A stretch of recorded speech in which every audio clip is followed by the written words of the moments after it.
কক্সবাজার বেড়াতে গেলে সাধারণত যে খাবারটা আমাদের পছন্দের তালিকার উপরে থাকে সেটা হচ্ছে লইট্টা মাছের ফ্রাই। আর আজ আমি আপনাদের সাথে লইট্টা মাছ ফ্রাইয়ের সেই অথেন্টিক আর সিক্রেট রেসিপিটা শেয়ার করব। সো কথা না বাড়িয়ে let's go to my kitchen and cook. প্রথমে আমি নিয়ে নিলাম কিছু লইট্টা মাছ। এবার মাছগুলোকে ছোটো ছোটো টুকরো করে কেটে নিব। আপনারা আপনাদের পছন্দ মতো সাইজ করে কেটে নিতে পারেন। এখন মাছগুলো ভালো করে ধুয়ে পানি ঝরিয়ে নিব। দেন এখানে আমি কিছু মশলা অ্যাড করব। দিয়ে দিচ্ছি এখানে আমি হাফ চামচ আদা বাটা, আর দিব হাফ চামচ রসুন বাটা, সাথে আরও দিব হাফ চামচ মরিচের গুঁড়া, হাফ চামচ হলুদ গুঁড়া, হাফ চামচ ধনিয়া গুঁড়া। তারপর দিয়ে দিব 1 চামচ লেবুর রস, 1 চামচ সয়া সস, সব শেষে দিয়ে দিব হাফ চামচ লবণ। এবার মাছের সাথে মশলাগুলোকে খুব ভালোভাবে মিশিয়ে নিব। মশলা মাখা ডান। এখন মাছগুলোকে আমি 10 মিনিটের জন্য রেস্টে রেখে দিব। এই ফাঁকে শুকনো উপকরণগুলো রেডি করে নিব।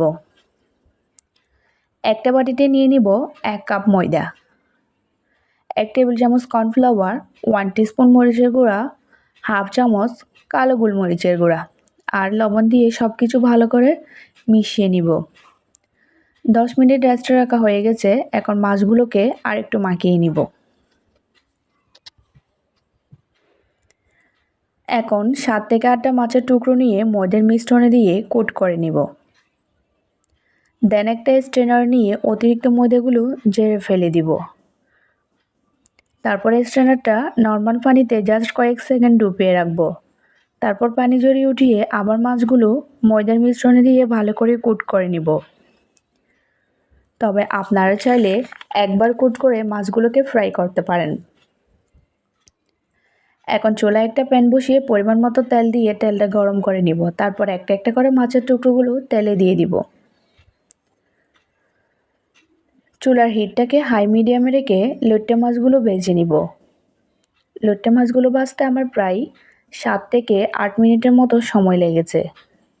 খুব সুন্দর গোল্ডেন কালার হয়েছে আর মাছগুলো খুবই ক্রিস্পি হয়েছে। খুব সহজে তৈরি হয়ে গেল ক্রিস্পি লইট্টা মাছ ফ্রাই।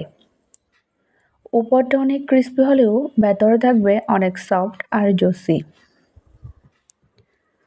আশা করি আমার আজকের এই সহজ রেসিপিটা আপনাদের কাছে সহজ আর ভালো লেগেছে। যদি ভালো লেগে থাকে লাইক কমেন্ট করতে ভুলবেন না। আজ এখানে বিদায় নিচ্ছি। আল্লাহ হাফেজ।